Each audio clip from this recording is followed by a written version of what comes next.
Evening, everybody. Welcome to our exploration of Mesilas Yesharim, the path of the just, finding your own path, finding your path. I think this is 36. So we're going to carry on. Mirz Hashem, Anfechil Hashem. We're in the Midah of Nikiyut, of cleanliness. But before I start tonight, I want to say a special thank you to our resident cinematographer, videographer, Moshe Michael, who unfortunately is departing back to foreign shores, to the United States of America.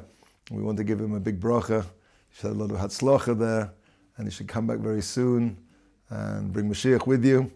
And want to give him a big thank you for all the help and that he's given to us to bring these shiurim to you.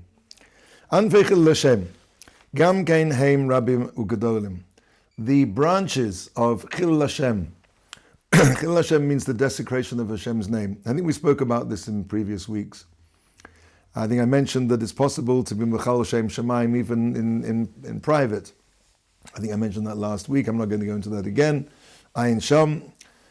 But there are many, of course we're talking about Nikius, and Nikius is to track down and to identify and to deal with all of the branches of a bad midah or an aveira.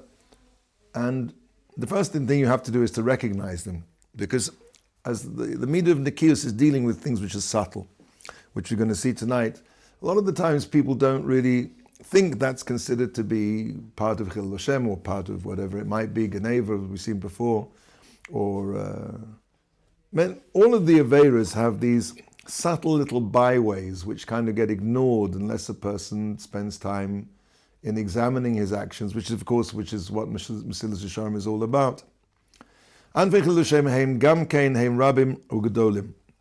They are many and they are great. Ki harbi tzarich ha'adam lios chas al kavod koino b'chol ma sheyaseh tzarich sheyistakel v'yizboinen ma'od shelo yetzim mishom ma sheyuchal lios chilul chavod shemaim chas v'chalila. Let's translate.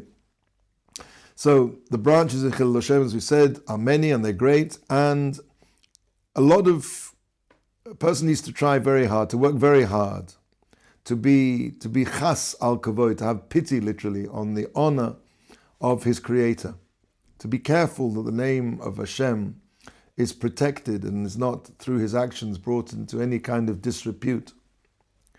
Everything that a person does, he needs to look at it, to analyze it, not just for what it is, but what it looks like. Check it out, check it over, analyze it very much, that there shouldn't come out from this action anything that would be in any way a desecration of God's name. Chas v'chalila. It already said, we already know the Mishnah in Avos, Perek Daled, Ukava Shanino, as it already said, Echad shogeg ve'echad mezid b'chil Hashem. There's no difference between a willful desecration of God's name, God forbid, or an inadvertent Chil Hashem. It's a very, in this sense, Chil Hashem is extremely exacting. Because if Hashem's name, for any reason, God forbid, is desecrated by what a person does, at the end of the day, even though one could say that he's less guilty for something which is shogeg than one could ask the question, well, how can something which is deliberate, mazid, and something which is inadvertent, shogeg, be the same? So the answer is, I think I'm right in saying it's not a question of how responsible a person is. Clearly a person is more responsible for something which is deliberate than something which is inadvertent, shogeg, as we see in Chil Shabbos. A person who is deliberately Mechal Shabbos, with hasra, with warning, etc., it's chayiv misa. A person who does is Mechal Shabbos for shogeg has to bring a korban. So I think what we're saying here is that the effect of Chil Hashem really doesn't matter if it's deliberate or inadvertent. From the outside, from somebody observing, this is an Orthodox Jew, and we're going to see it's, of course, all according to the status and the level and the perception of the viewer. There really is no difference. If this looks like a desecration of God's name, then it's a desecration of God's name. And the intention or the inattention, the lack of deliberateness is really immaterial when it comes to the effect of the Chillul Hashem. I think that's what he means. For Chazal say, Heichi domi Chillul Hashem. What is Chillul Hashem? Could we describe Chillul Hashem? Omar Rav, the Yemora Rav said, Kagon Ona, for example, me. Teshakilna b'sra v'lo yihavna t'mei la'alta. If I were to go to the store and buy something on credit, this would be on my level a Chillul Hashem. Somebody on Rav's level, if he goes to buy meat, he has to pay for it immediately. Because that's on his level something even as seemingly innocuous as taking credit. This is not something which is appropriate on his level for an Amoira. Or Rabbi Yochanan said, could go Nana, for example, what would be Chillul Hashem for somebody on my level? The Masgina Arba Amos below Torah u below Tefillin. If I were to go 4 Amos without wearing my Tefillin and without learning Torah or being involved in Torah, I guess, how can a person tell? Maybe because they see that you're involved in something which is not Torah, which is you're talking about something else maybe. On the level of Rabbi Yochanan, that's already called the Chillul Hashem. And as we said before, Vayine shekol adam lefi madrigoso lefi ma shehu nechshav be'einei hador. The matter at hand is that every single person, according to his level, and according to, and this is really what I was saying before, how he is viewed from the outside by the eyes of that generation. Tzorech sheis boinein levilti asois davar bilti hagun leish kamohu. So he has to check, he has to ensure that it shouldn't be that he should do anything which is considered inappropriate for somebody of his stature. Ki chavi rabbos chashivusoi v'chachmoso kein roi shiyarbe v'zirusoi b'divrei ha'avoida v'diktuk bo. Because corresponding to a person's importance and his wisdom, similarly it's fitting that he should increase his vigilance in matters of his avodas Hashem and his precision in his avodas Hashem, the way he does mitzvahs. Somebody, let's say, comes out of the bathroom and he says Asher Yotza.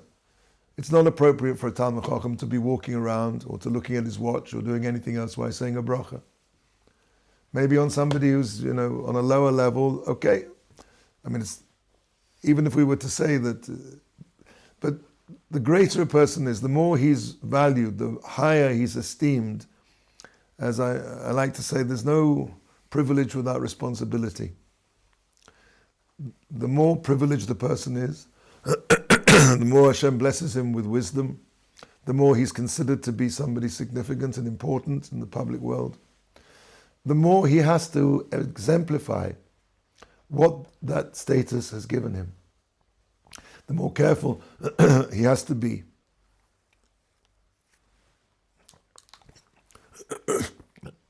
Excuse me. Ki Kovod Torah, hu shemisha marbe chil halimud bo yarbe kamo kain biyosha uvasikon amidus. The more a person learns, the more he knows, the more of a Talmid Chacham he is. So concomitantly, the more he has to increase in his straightness, his yashrus, and the fixing of his midos. He has to improve his character traits correspondingly to the level of his Torah.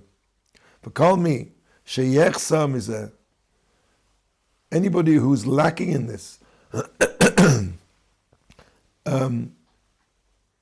mishamarbe, belimud, and this person now has learned a lot, but he hasn't looked after the other part. So gorem bizoyon lelimud atzmo. He causes a disgrace to the learning itself. People say, well, that's somebody who learns Torah. Zeh chas v'chalila, chilul shmo. That's called a chilul Hashem. That's a desecration of God's name, Yisborach. Shenosan lanu es Torasa HaKadosha, that He's given us the Torah, which is something which is holy.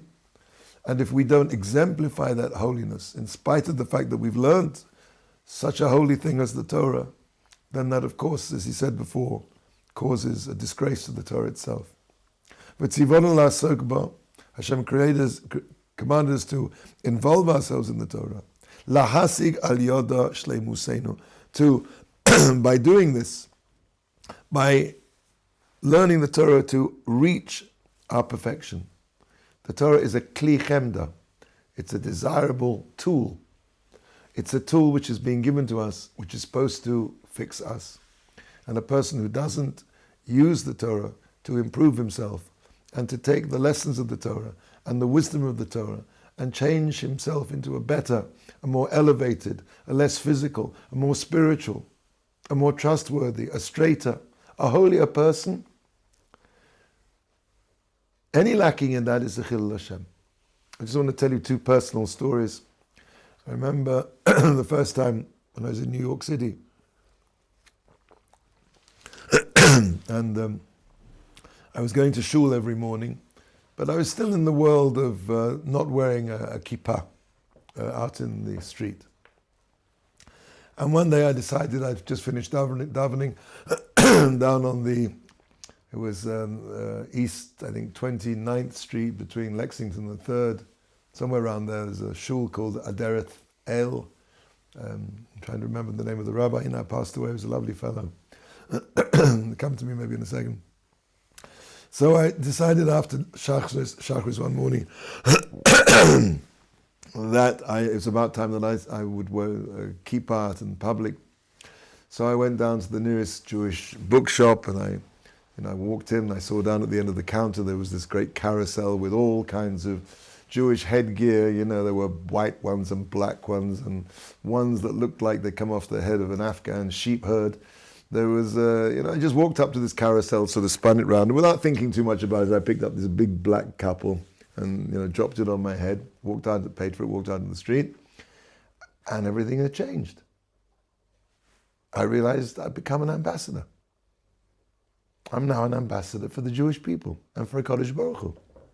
And now everything that I do will be seen through the lens of the fact that I'm an Orthodox, or I look like an Orthodox Jew. And if I go, I don't know, if I'm in line at the 7-Eleven or wherever it is, or the Ralph's supermarket, and I think they have Ralph's in California, not in New York. But anyway, in the line in the supermarket, and like I push in line or do something, so it won't be who's this guy pushing in line, it's going to be who's this Jew pushing in line. Or if you go onto the subway and you give up your seat to some old lady, then you'll be Mekadosh Shem Shemayim. The good name of the Ribbono Shel Olam and the Jewish people and the Torah rests precariously on a little piece of cloth on the top of our heads. Another story. For many years I didn't drive here in Eretz Yisrael. And I got a car, and the last time I'd driven the car, probably in my 20s, I think. Maybe a bit, but anyway, I got behind the wheel of this car, and I was a 20-year-old again. And I was driving like a 20-year-old. And I suddenly kind of saw somebody looking at me, and I realized that I can't drive like that. So I made myself a little sign, and I put it over the speedometer, next to the speedometer. And I said, it said, "You look like a rabbi. Are you driving like one?"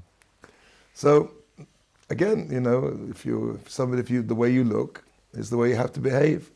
And even if to you, maybe inside you, there's this 22-year-old, sports car fanatic who wants to drive like Sterling Moss or Fangio, I don't know who the racing car guys are nowadays, but I'm sorry, maybe inside that's the way you feel, the way you look at yourself.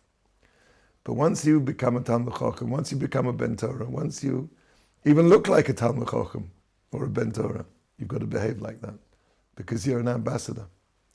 Okay, that is the section on Chilul Hashem. I do apologize for my voice tonight. We're now going to talk about Shabbos. Shabbos, Shmira Shabbos, v'yomim tovim, Rabbi he. It's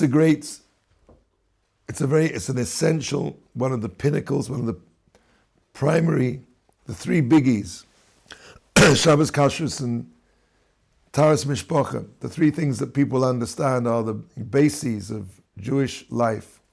Shabbos, if you ask, I think almost every Baal Tshuva, what attracted them to Yiddishkeit, my experience is that almost everybody I ever asked said Shabbos. Shabbos has a power which is unlike any of the other mitzvahs. It could be because it's me'ein olam haba. It's something which allows you a peek. The Gemara says that one of the things which is a 60th of olam haba, echad, mishishim, 1 to 59, of the world to come, is Shabbos. Pnei Shabbos. The pnei, the panim of somebody, the face reveals the inside, the pnim, panim, interior, inside is pnim. So the panim, the face of Shabbos, reveals something which is out of this world. It's me'ein olam haba. And it's something that draws people, draws the neshama, draws that pintaliyid, that little Jewish spark, that anybody who finds them sitting at a Shabbos table understands that that's the reason. They maybe don't understand it, but that's why they're there.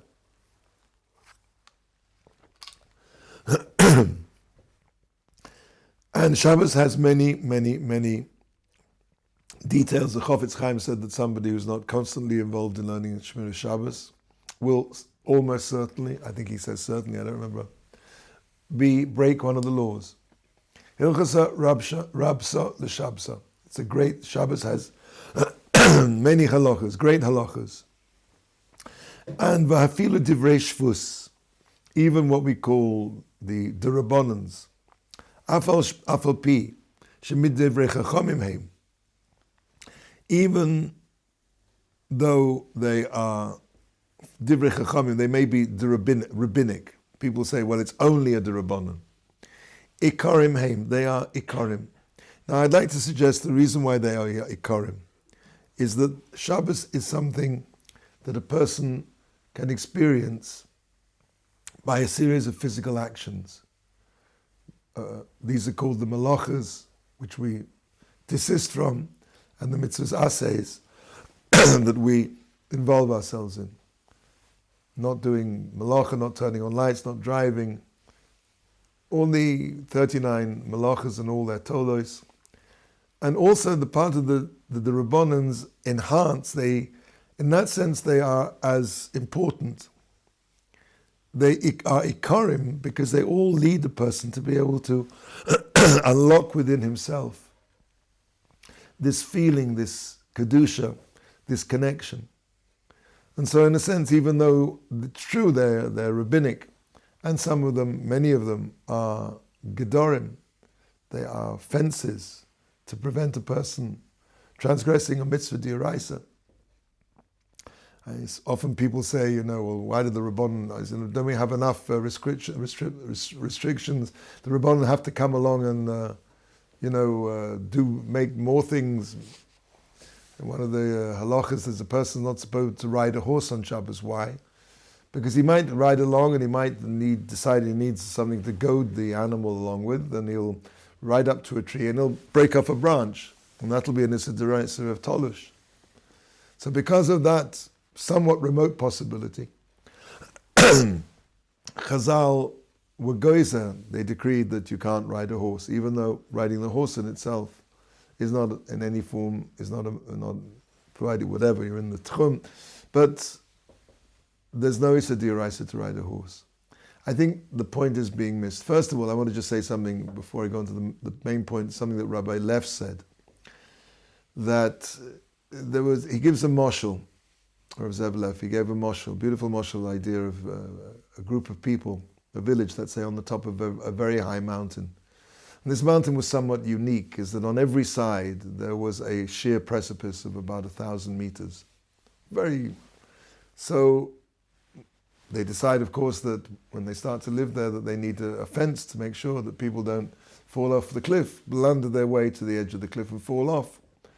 So one opinion was they should build a fence around the perimeter, maximize the area of the village, and some bright spark came along and said, no, that's not a very good idea, because if there's a break in that fence, then that's it. You've no zero, no, what's it called, no tolerance, no area of nothing to defend you from falling off the cliff. I think, he said, we should build that fence way back in. We should build that fence at least 100 feet back from the edge of the cliff. So God forbid, if that fence does get broken, a person's still got a long way before they fall to his death. And the same thing with Shabbos. Even though the rabbinic decrees sometimes seem to be us rather far-fetched or unnecessarily stringent, but if you look at the severity of Shabbos and what it means to break a Shabbos, Nissa D'Oraisa on Shabbos, you should be very happy that the Rabbanon made it that even if, God forbid, you break through that fence, you're still a goodly distance from actually falling off the cliff. The beautiful marshal. But I think there's another idea to the Rabbanans, which is what I think he's talking about, the Ikarim Heim. I'd like to tell you two stories. One story was when I was living in the old city, and I just started learning. And I first started to understand what Gemara was. So suddenly my eyes started to open. There was this one little piece of Gemara that I was learning, which I understood. And I was invited to eat, I think it was somewhere in Ma'alot Daphna. I was living in the old city. And on my way back from the meal, I walked through Yesharim. And of course, anybody who's walked through Yesharim on a Friday night knows that that's Ma'ain Olam Haba in itself. And pretty much every single shul, and there are a lot of them, I went in there and I opened up the Gemara and learned the same piece of Gemara all the way home. And I had this tremendous, I don't know if I ever had another feeling, that feeling of Oneg Shabbos, the pleasure. Anybody who's kept Shabbos properly knows what that feeling is. It's true, it doesn't always happen. You know, very often, Baruch Hashem, when you have kids and grandkids, and you know, the Shabbos table can get a bit raucous, and not always things go according to plan. But anybody who's had that experience knows what I'm talking about. I remember Rabbi Leib Kellerman once described a very interesting idea. You know, people often say, and they said about learning as well, so, Shabbos, I don't know, you know, you can't do this and you can't do that. I mean, and it's so long, you know, in the summers. Why is it that some people love Shabbos and other people find it very burdensome? So he gave a beautiful idea. Shabbos is a bria. Shabbos is a creation. HaKadosh Baruch Hu created Shabbos. Shabbos is a creation. Shabbos is a bria, and Shabbos has feelings. And Kaviyochel, Shabbos takes a walk down the high street on Erev Shabbos, and Shabbos looks into the door of somebody's home, and if Shabbos sees that the table is set and people are waiting expectantly, then Shabbos goes and spends Shabbos with them, and they have a feeling of Shabbos. But if a person's, you know, like rushing around, here we go, let's throw some challahs on the table, you know, goes, you know, some dips from the local deli and digs out some gefilte fish from the deep freeze and manages to just get it into an edible state by the time the candles are lit. So Shabbos takes a peek round the door and says, not going to spend Shabbos here this week. And off he goes, she goes. Shabbos is a feminine noun. So I think that's what I would like to add to this, that the Rabbanans, the Divrei Chachamim, Ikarim Heim, because everything is to create, is to unlock in a person's neshama this chibur, this connection to something which is me'ein olam haba. Okay, v'chein amru la'olam al tiyeh shvus kala be'inecho. Similarly, it says in Chagiga, a shvus, a rabbinic decree should be light in our eyes. Shaharei smicha shavus hi, because smicha, whether you can lean on a horse or not on Shabbos, it's a shvus. V'nechleku bo gedolei hador, and great rabbis. Who are they? It says here in the notes, Rabbi Yossi ben Yoezer, Yossi ben Yochanan, Shiur ben Prachia, V'nita Abeli, Yehuda ben Tabai, V'Shimon ben Shetach, Shemaiah v'Avtalion, Shammai v'Hillel. All of these great rabbis argued about whether you can lean on a horse on Shabbos. People of this stature, if it's that important to them, it should be that important to us. V'ulam prati ha'adinim l'machlokosam b'vorim heim etzel ha'poskim b'sifreihem. So all of the pratim, the details of Shabbos, are expounded or explained for us in the works of the Achronim and down to this day, Shmir Shabbos, etc. V'chulam shavim la'chovaseinu. They're all equal, he's saying, as far as our obligation to observe them.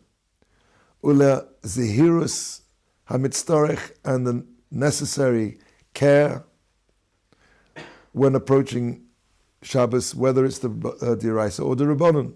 Umar shekasha al hahaman shmirosa. Those things, there are some, he's talking of course to a religious audience. And what's difficult for a religious person on Shabbos? Doesn't think about driving the car, doesn't think about turning on the light. What's difficult on Shabbos?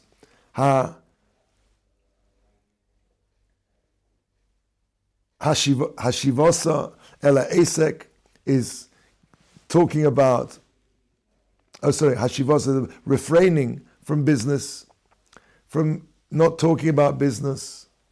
Medaber b'masam matonom, speaking about their worldly affairs, their business dealings. This people find difficult on Shabbos. And even, of course, it's not D'Oraisa. And even though this actually is not the Rabbon, it's Medivrei Sofrim, it's from the Nevi'im, it's from Yeshaya, Nun Ches. As it says, V'chibadatoi me'asos d'roachecha mimtzo chefzecha v'daber davar. Daber davar means a person should refrain from secular talk on Shabbos, talking about things which are to do with the daily life of the week. And those are things which are difficult to do. And that's when we talk about, again, this is the whole idea of Nikias. When a person wants to be Noki, he should try as much as possible to keep his focus on Divrei Torah, Divrei Kedusha, and not be involved. Not let his speech wander to politics, to daily affairs. Now, it could be, I mean, of course, everything has to be appropriate for the Shabbos table that you're at. It could be that if you're a Shabbos table where you're doing kiruv, and people are not going to be able to enjoy a diet of pure Divrei Torah, especially if the Divrei Torah require understanding psukim and diukim v'chule v'chule. And it may be that a person, people are going to start talking about Trump's first, whatever it is, week in office. But if you're clever, you can always find a way of taking out a Torah lesson even from current events. And then, in a sense, that becomes Divrei Torah.